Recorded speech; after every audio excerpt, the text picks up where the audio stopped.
lộng gió, ta chia tay giữa trời mùa hạ rừng vàng lưu luyến phút chia ly. Ngày về xuôi tôi trao em chiếc lá, hai bên đường vội vã bước hành quân. Chia tay em tôi về miền Hà giữa phong ba, mắt em là cả bầu trời.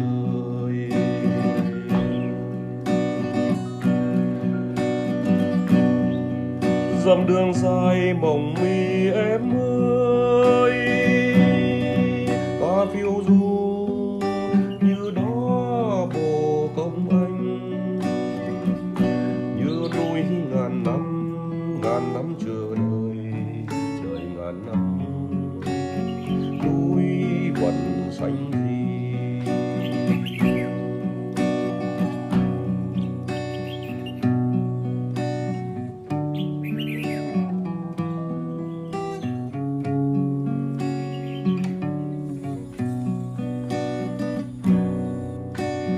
Nơi đèo cao lộng gió, ta chia tay giữa trời mùa hạ rừng vàng lưu luyến phút chia ly. Ngày về xuôi tôi trao em chiếc lá, hai bên đường vội vã bước hành quân. Chia tay em tôi về miền Hà giữa phong ba, mắt em là cả bầu trời.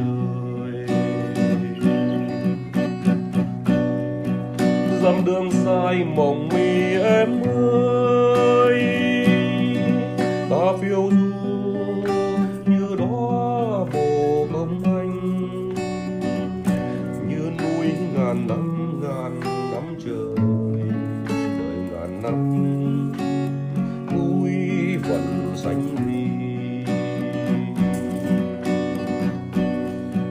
Dặm đường dài mộng mi em ơi, ta phiêu du